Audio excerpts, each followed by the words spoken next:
Hi, I'm Bart Hanson. I'm the owner and lead instructor for CrushLivePoker.com. The following hand comes from our call-in show that we record at 4:45 p.m. Pacific Time every Monday.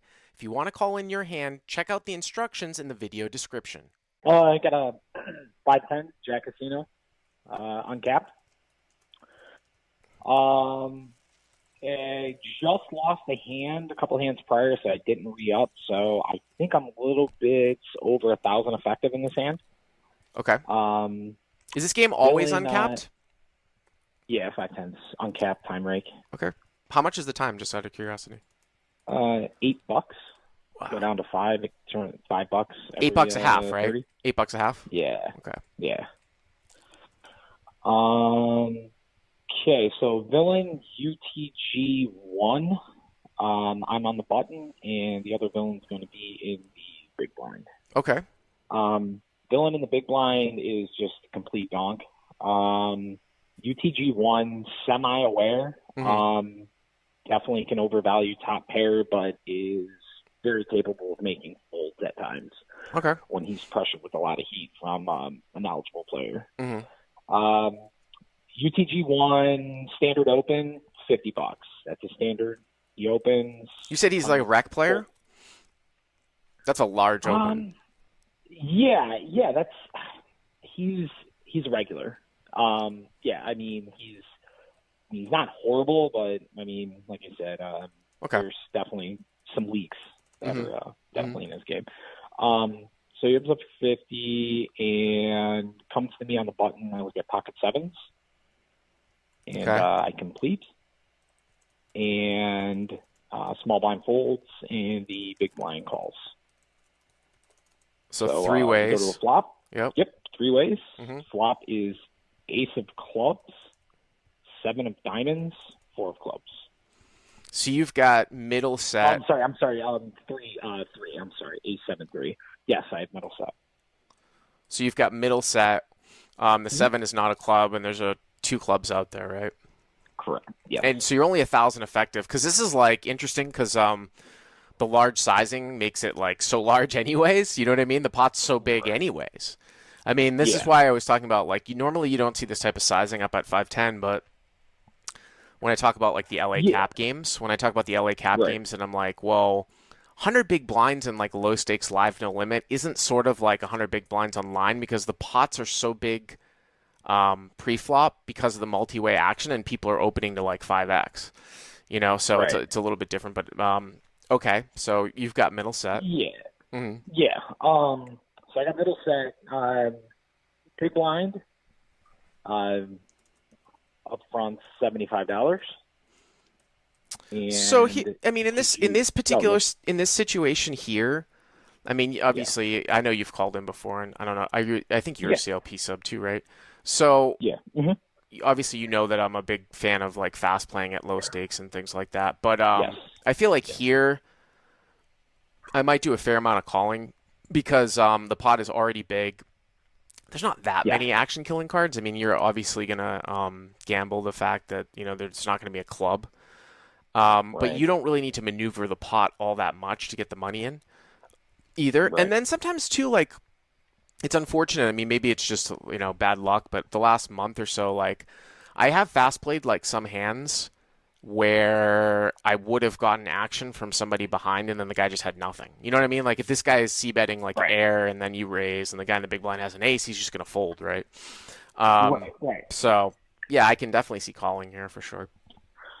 Yeah, well, this is the weird thing. That's just kind of what was going through my mind. I was like, okay, the pot's already bloated. This individual's in there, and I mean, I don't see a problem getting my money in by the river. So, well, it's something interesting happened. Do you have a club in your hand, by the way? Do you have a club in your hand? I do. You don't remember? I do not. Okay. No, I don't think I did. Okay. So he dogs 75, and UTG1 makes it 230.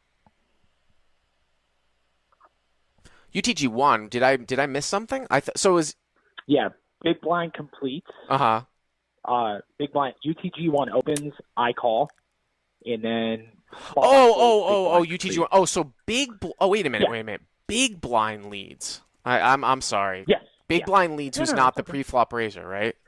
Correct. This is the big blind is Okay. like that's the spot at the table. That's Okay. who everybody wants to be with. So Yeah. I thought that my advice just now that I just gave to you, I thought that UTG1 was just making a C bet of 75, right?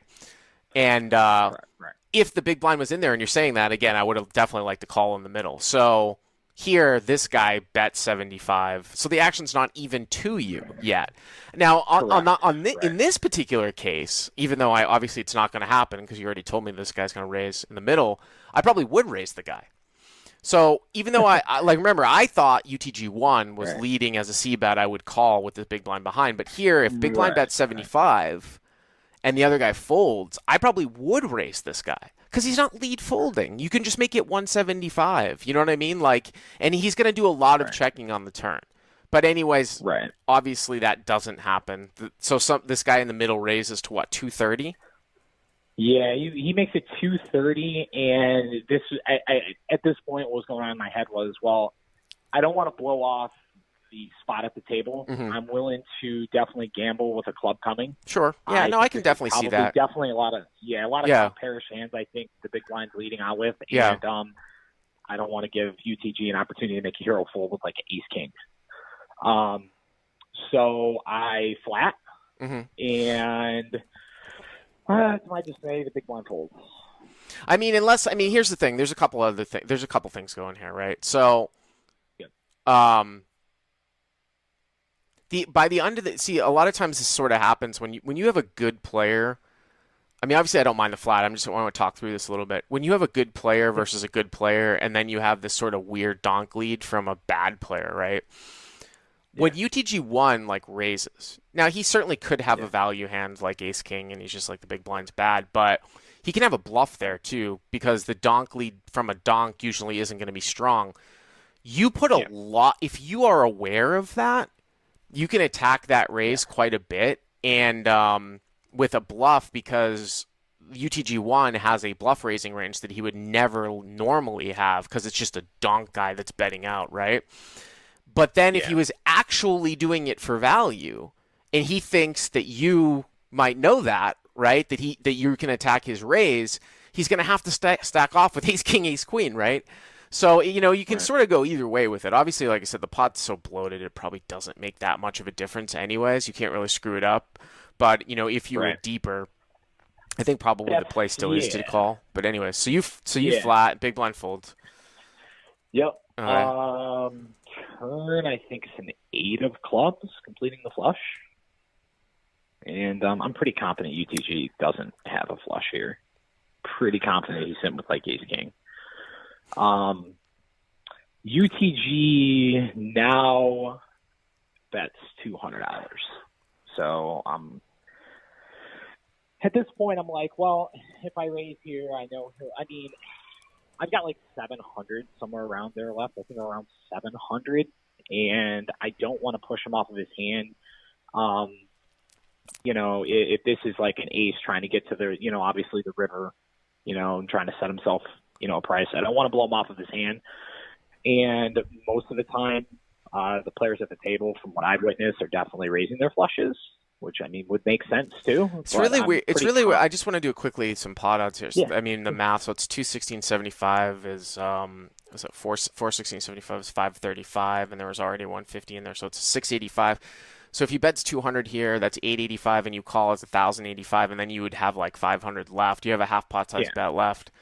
So if you shoved here, he would be getting 3-1. It's really weird that he bets the turn here and sizes down after you flat a raise, because what do you have?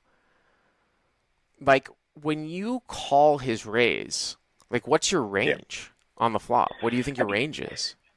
I don't think that UTG is this much of a thinking player. That's right. He's not even right. Right. I think that he would think that I could probably have a worse ace, or maybe ace queen that I'm just getting stubborn with, maybe ace jack, just peeling one off. And then obviously his bet just kind of tells me, if I had a flush draw, he's just betting small. That so you're sort of gambling. So you're gambling that a club doesn't come at the end. One of the ways that you can look at this too, if you were to do a partial here, you'd rather have sevens with a 7 of clubs. obviously, to Right. make this call so that if a club Right. comes, you could still have a flush. Um, Yeah. if somehow you were up against like pocket aces or something like that, and it also blocks like a club coming, right? If he has a high club, it's just one less club that could come. Um, so, but I mean, I guess I can, I guess for those reasons, I can see, obviously a call again. So you call. That was my question. I mean, do you Yeah. always see yourself shipping, or do you take a risk sometimes if his hand is ace king or ace queen and you don't want him to make a hero fold? Do you just sometimes gamble on flat? Well, I mean, if you gamble in flat and then another club comes and he bets again, you're probably just going to have to fold, Well, right? Like, I mean, this looks yeah, like ace king yeah, with I would like the have to king of fold. clubs or something, you know? If you think Yeah. that, I mean, my question to you though is that I guess really on the turn, it's like, do you think he's betting here with like ace king with no club? Yes, I do. You do? Because he really should fold that hand 100%. if you raise. Now, if he's got ace That's king with a that, club, he's probably not going to fold, so. and that's kind of where the complexity of the hand came in, and I'm like, I don't want to make a hero fold. He knows that I'm not going to stick my money in there. I'm not going to raise with a worse hand. Like if I Conference had ace queen or unlocked. ace king myself, I'm never raising there. So, and he knows that, and I think that's why he just made this small like $200 like block bet on the turn. So you called. You know, Yeah. I called, and the river is a brick. Just like a And, low brick or something? Yeah, something like an old brick, like a four. It was a low brick that didn't complete a straight. I think it even might have been like, A I deuce? think it might have been like like maybe a deuce or nine or something that's irrelevant. Mm-hmm. Doesn't really complete anything, and villain checks, and Well, obviously you're gonna have kinda- to bet for val. I mean, so you've got a half pot size Yeah. bet left, right? yeah, I got 500. And the pot's That's it. 1,000. So yeah, the pot's 1,000. I I mean, thought it you was obviously pretty- have the best hand, right? 100% of the time. The question now is, Yeah. is that what do you think about this player, and will he call an all in? Do you think he'll call less? What do you? I mean, you could I tell me what the personally- sizing is because you look so strong I when you mean- go flat, bet the river all in. It looks absurd. Right? Yeah.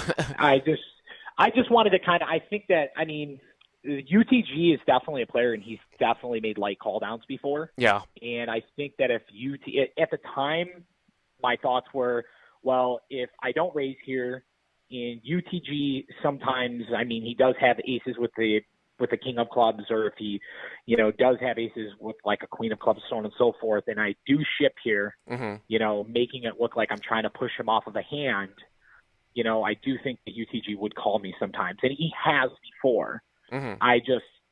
What can you really bet? What are you going to bet? Like $350? Try to make it, leave yourself like $200, like $400, leave yourself $100.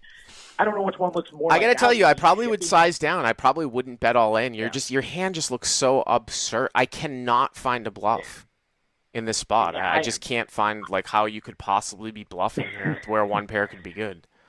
Yeah, I don't know. What did you do? I shipped. Uh-huh. I shipped, and Bill tanked for I don't know, probably like a minute and a half, and he's like, the pain look came in the face, and he turned his cards over. He had ace king. So With no club? No club.